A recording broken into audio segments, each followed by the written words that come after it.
जिस तरह छापामार लड़ाई करके ज़ेलेंस्की ने कीव को फतह कर लिया, वैसे ही मारिउपोल भी हाथ से ना निकल जाए। क्या है ज़ेलेंस्की की ये हिट एंड रन वाली पॉलिसी जिसकी वजह से पुतिन परेशान है, और क्या है इस वक्त यूक्रेन में जंग की ताजा स्थिति, देखिए स्पेशल रिपोर्ट में। अगर ज़ेलेंस्की मारिउपोल हार जाते हैं तो ये रूस के लिए इस युद्ध में अब तक का सबसे बड़ा गिफ्ट होगा, क्योंकि मारिउपोल डॉनबास का मुख्य बंदरगाह है। रूस मारिउपोल का पूरा इलाका अलगाववादियों को सौंपना चाहते हैं। यूक्रेन की राजधानी कीव जीतने का पुतिन का सपना पूरा नहीं हो सका, लिहाजा वो डोनबास इलाके की लड़ाई में कोई कोर कसर नहीं छोड़ना चाहते। इसीलिए पुतिन ने बेलारूस के जरिए डोनबास तक हथियारों की सप्लाई का एक नया रास्ता खोल दिया है। ब्रिटेन के प्रधानमंत्री बोरिस जॉनसन भी लगातार पुतिन पर दबाव बनाने की कोशिश में लगे हुए हैं। ब्रिटेन के रक्षा मंत्रालय ने बेलारूस पर भी आरोप लगाया है कि वो अपनी जमीन से यूक्रेन पर हमला करने के लिए रूस को हथियारों की सप्लाई लाइन दे रहा है। ब्रिटेन की खुफिया रिपोर्ट में कहा गया है कि रूसी सैनिकों ने बेलारूस की सीमा पर भी युद्ध के लिए हथियारों को तैनात करना शुरू कर दिया है। रूसी तोपखाने यहां से यूक्रेनी ठिकानों पर हमला करना जारी रखे हुए हैं। रूस अपनी नई आक्रमण नीति में बेलारूस को मोहरा बना रहा है। नेटो की तरफ से जासूसी करने वाले विमानों ने जो खुफिया जानकारी इकट्ठा की है, उसके मुताबिक यूक्रेन पर हवाई हमलों के लिए बेलारूस का उपयोग स्प्रिंग बोर्ड की तरह किया गया है। और ज़ेलेंस्की को भी इस बात की जानकारी है, लेकिन ज़ेलेंस्की का पलटवार भी जारी है। यूक्रेन की सेना की तरफ से ये दावा किया गया कि उसने बेलारूस से अपने क्षेत्र की ओर दागी गई कई मिसाइलों को मार गिराया है। दूसरी तरफ रूस ने भी यूक्रेन पर बहुत सनसनीखेज आरोप लगाए हैं। रूस के रक्षा मंत्रालय का दावा है कि यूक्रेन की सरकार ने 63 देशों के 6,824 विदेशी भाड़े के सैनिकों को यूक्रेन बुलाया है। यूक्रेन की तरफ से लड़ रहे भाड़े के सैनिकों में से अधिकांश पोलैंड के हैं। पोलैंड के 1,717 सैनिक यूक्रेन की तरफ से लड़ रहे हैं। रूस का आरोप है कि अमेरिका के भी लगभग 1,500 सैनिक यूक्रेन की तरफ से लड़ रहे हैं। रूस का दावा है कि उसने अब तक 1,035 विदेशी भाड़े के सैनिकों को मार गिराया है, लेकिन अब भी यूक्रेन की तरफ से 4,877 भाड़े के विदेशी सैनिक लड़ रहे हैं।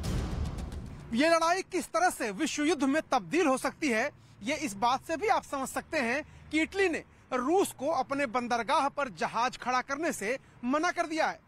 यूरोपियन यूनियन से मिले निर्देश के बाद इटली ने रूस से स्पष्ट कह दिया है कि अब उसके जंगी जहाज इटली के बंदरगाह पे खड़े नहीं हो सकते। यही नहीं, इटली ने यह भी कहा है कि जितने भी जहाज रूस के इटली के बंदरगाहों पर खड़े हैं, उन्हें वो अपने देश रूस जल्द से जल्द वापस ले जाए। हालात दिन ब दिन बिगड़ते चले जा रहे हैं। रूस का दावा है कि उसने करीब 9 लाख शरणार्थियों को सीमा पार करवाया है। सवाल ये है कि आखिर पहले ही नाजुक दौर से गुजर रही दुनिया की अर्थव्यवस्था लाखों शरणार्थियों का बोझ आखिर कैसे उठा पाएगी?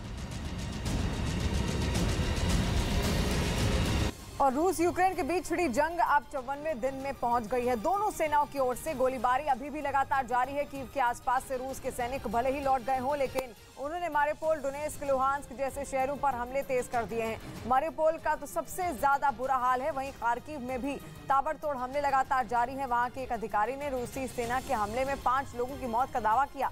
बताया गया कि रूस के सैनिकों ने खार्किव के सिटी सेंटर पर हमला किया है, जिसमें 5 लोगों की मौत हो गई है। खार्किव के गवर्नर ने बताया कि पिछले 24 घंटों में रूसी सेना ने 23 बार गोलीबारी की है। और खार्किव में रूसी हमले में हुई यूक्रेन के लोगों की मौत पर राष्ट्रपति ज़ेलेंस्की ने भी गुस्सा जाहिर किया है।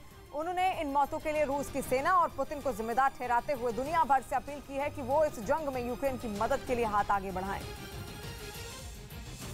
Торкнулися конкретних напрямків можливої співпраці з Міжнародним валютним фондом як найближчим часом, так і в перспективі кількох років.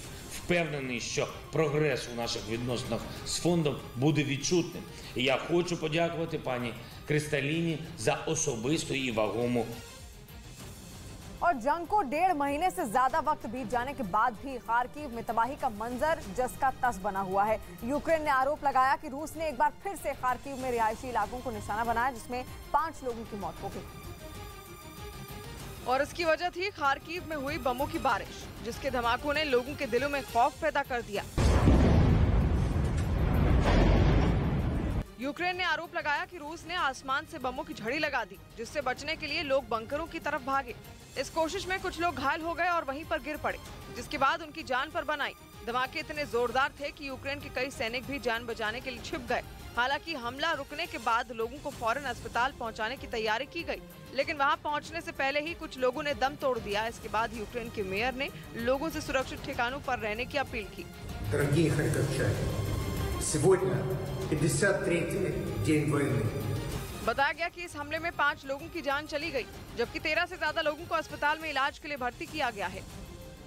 और रूस की मिसाइलें सिर्फ एक जगह की कहर नहीं बरपा रही हैं, बल्कि खार्किव के अलग अलग हिस्सों में आसमान से हुई रूस की बमबारी तबाही का फरमान लेकर आई, जिसके निशाने पर आने वाली हर चीज बर्बाद हो गई। एक बिल्डिंग में तो जैसे ही मिसाइल गिरी, वहां धमाके के बाद आग लग गई, जिसे बुझाने के लिए दमकल की टीम ने अपनी पूरी ताकत झोंक दी। बताया गया कि इस पर काबू पाने में उन्हें कई घंटों का वक्त लग गया। इसके अलावा खार्किव में कई जगहों पर बर्बादी का आलम दिखाई दिया। वहां रूस ने एक के बाद एक कई हमले किए, जिसकी वजह से घायलों की तादाद भी बढ़ गई। और रूसी सैनिकों के हमले में यूक्रेन के कई शहर मलबे में तब्दील हो गए हैं। युद्ध के बीच लाखों लोग शहर से पलायन कर चुके हैं, लेकिन इस जंग में रूस को भी काफी नुकसान उठाना पड़ा है। यूक्रेन की सेना ने राजधानी कीव के पास हमले के दौरान एक रूसी हेलीकॉप्टर को मार गिराने का दावा किया। न्यूज़ 18 के अरुण कुमार सिंह इस वक्त खुद कीव में मौजूद हैं। देखिए अरुण सिंह की खास रिपोर्ट। रूस और यूक्रेन के बीच सामरिक रूप से बहुत अंतर है, दोनों के बीच फासला लंबा है। रूस की सेना और यूक्रेन की सेना की तुलना करें तो संख्या बल के हिसाब से, हथियारों के हिसाब से दोनों के बीच बहुत बड़ा फासला है, लेकिन फिर भी कुछ ऐसे क्षण यूक्रेन की सेना के लिए इस युद्ध में आए हैं जो गर्व से वो दिखाता है और वो कहता है कि हम भी रूस को करारा जवाब दे रहे हैं। इस वक्त मैं जहां पर हूं, ये जीता जागता उदाहरण है कि किस तरह से यूक्रेन की सेना ने रूस के एक अटैक हेलीकॉप्टर को मार गिराया था मिसाइल के जरिए। और ये हेलीकॉप्टर जो है वो बहुत नीचे उड़ान भर रहा था, कोशिश ये कर रहा था कि किसी तरह से हम पकड़ में ना आए यूक्रेन के, या फिर यूक्रेन की मिसाइलों की जद में ना आए। लेकिन फिर भी यहाँ पर नीची उड़ान भरते हुए अटैक हेलीकॉप्टर को भी यूक्रेन ने सही निशाना लगाया। और ये देखिए, जो अटैक हेलीकॉप्टर है वो जमींदोज हो गया, पूरी तरह से नष्ट हो गया। एक घर के ऊपर गिरा था और पूरा घर भी तबाह हो गया, घर में भी आग लग गई। चारों तरफ आप ईंट बिखरी हुई देखेंगे, खिड़कियां दरवाजे टूट करके दूर बिखर गए हैं। बहुत ही मजबूत घर है ये, पत्थर भी देखिए बाहर से लगा हुआ था, लेकिन फिर भी हेलीकॉप्टर जब गिरता है, कोई अटैक हेलीकॉप्टर इतनी तेजी से गिरता है, उसके ब्लेड यहाँ पर देखिए, उसके ब्लेड हैं, तीनों ब्लेड नीचे की तरफ धराशायी हो गए। एक ब्लेड ये है, दूसरा देखिए ब्लेड वो जमीन के अंदर है, तीसरा ब्लेड उधर है। तो ये पिछला हिस्सा था, टेल है ये उस अटैक हेलीकॉप्टर की। और मैं अब आपको लेके चलता हूँ जो पूरी तरह से मिसाइल हमले में जल गया था हेलीकॉप्टर रूस का, उसके मलबे के पास, यानी उसका जो इंजन है जहां पर पायलट बैठते थे, और जो मेन ब्लेड उसका होता था, पायलट के ऊपर जो मेन ब्लेड होता है अटैक हेलीकॉप्टर का, वहां पर वो तो आपने टेल देखा। ये है असली जगह जहां पर उसका असली जहां पे पायलट बैठता था, जो महत्वपूर्ण हिस्सा है वो यहाँ पर गिरा है। और इसके इंजन में भी आग लग गई थी, पूरी तरह से इंजन भी बर्बाद हो गया है, नष्ट हो गया है। इसके भी ब्लेड देखिए, यहाँ पर एक ब्लेड ये है, एक ये ब्लेड है, और ये तीसरा ब्लेड तो पूरी तरह से जल के खाक हो गया। इसमें आग लग गई थी बड़ी ज़बरदस्त, तो ये ब्लेड जल के खाक हो गया है। और ये इंजन है, ये देखिए यहाँ पर पूरा बिखरा पड़ा है जो अटैक हेलीकॉप्टर था उसका मलबा। और ये ऐसा पल था, ये ऐसी जगह है जिसको यूक्रेन की आर्मी बार बार दिखाना चाहती है और ये बताना चाहती है कि किस तरह से उसकी सेना ने भी रूस को भारी नुकसान पहुंचाया है, रूस के एयरक्राफ्ट को मार गिराया है, रूस के अटैक हेलीकॉप्टर्स को मार गिराया है। तो ये जो जगह है वो यूक्रेन की सेना के लिए फख्र करने और जीत का जश्न मनाने, बेशक कुछ ही इलाकों में ऐसा कर पाए वो, लेकिन फिर भी उसके लिए ये मुफीद जगह है। और इसलिए ये अटैक हेलीकॉप्टर अब भी यहीं पे पड़ा हुआ है। हालांकि स्पेशल इन्वेस्टिगेशन टीम के लोग यहाँ पर आए थे और यहाँ का अन्वेषण करने के बाद वो जा चुके हैं, लेकिन मलबा अभी भी जो रूस का अटैक हेलीकॉप्टर है वो पड़ा हुआ है। और ये गवाही देता है कि यूक्रेन भी काफ़ी हद तक रूस के साथ सीधी लड़ाई में मोर्चा खोले हुए है और घुटने टेकने को तैयार नहीं है।